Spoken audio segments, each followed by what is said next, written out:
Hey guys, welcome to Live Soup. Today we're going to do a little video on Sansevieria Hanny, or commonly known as bird nest snake plant. I've always been a big fan of snake plants, and I learned about this little guy. This is the variegated bird's nest snake plant. There's also an all green one. It's more like the normal colors. Everybody's seen those big snake plants. I even have like two or three of them myself. They get huge over time, and then they just get taller and taller and taller. This guy stays a lot more compact. That's one thing I like about it, because I like plants that have a lot of plants, and I get a little bit out of room for things. But this guy's going to always stay pretty small. It has a more of a spread out habit than an upright habit of the normal snake plant. Like I said, these guys come in two colors. I have the variegated one, which has a lot of yellow in the leaves. The other one is all green. Um, Very hardy, rugged plant. Put him. I've had this one probably about 6 to 8 months. So does great here. I put him on a little shelf by the window. He gets a lot of daytime light, and especially now it's becoming spring. Today's um, April 1st today, and it's like every other plant. Your house plants are just like the outside plants. They wake up in the springtime, and they come to life, and they start hitting their growing season. And this guy's the same. You can see the little points on the leaves. That's how they where they grow. They come up with little points and they grow out. Occasionally, you'll see um,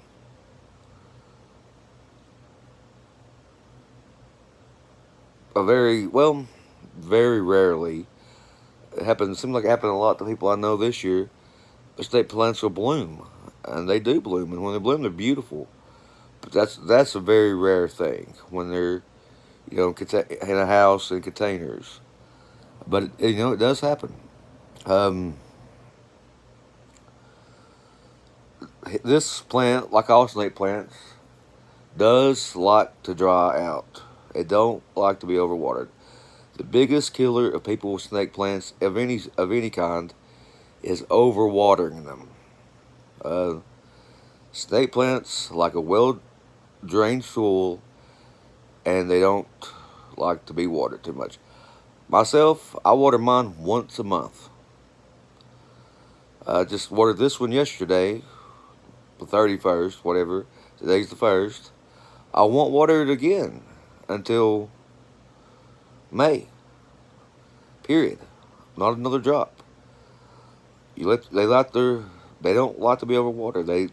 They are succulents, as you know, and they suck up the water, and they store it in their leaves.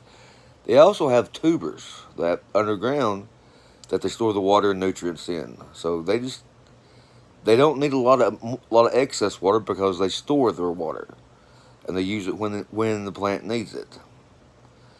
Um, these are a little harder to find than the normal snake plants, but they can be found. I found this one at a Lowe's, a local box store. Just happened to be, I paid a little more than I would have for a normal snake plant, but I was, super excited to find it. Because I said they are a little harder to find. You don't see them as often as you do other snake plants or a lot of other plants. Period. But if you can find one, like I said, they're super hardy. They're going to stay small, so you can set them on a table under a lamp. All snake plants like bright indirect light. Never put them in the sun. They don't like sun. But a bright indirect light, and they're going to grow their best. But they can also handle a lot more darkness and a lot more dim light than you would imagine other plants that the plants will take. These are very, very forgiving. They don't like a lot of fertilizer, so even when you do water them once a month, if you do decide to fertilize them during the growing season, very lightly, half strength or maybe even less, or not at all. Because like I said, they don't like a lot of fertilizer, they don't like a lot of water.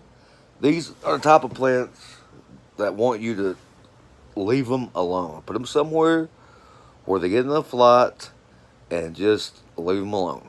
That's what they prefer. Those plants of steel, as some people call them.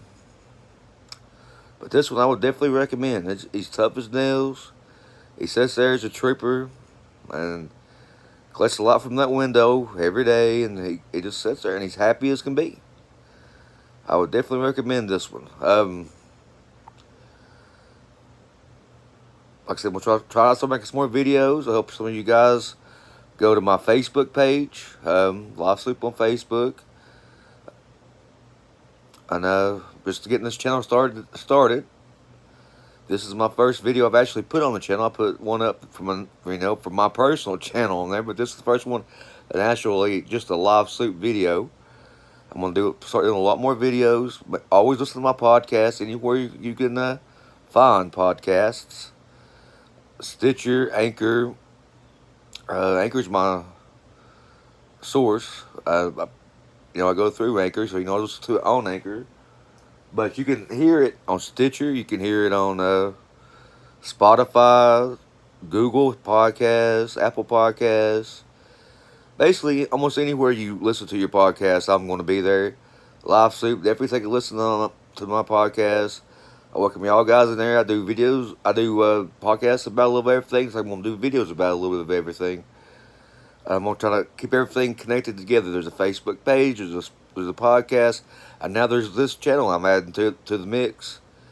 And we're going to keep it popping and grow this brand. We're all going to grow up together. Because it takes a lot of ingredients to make Live Sloop. You guys stay safe out there.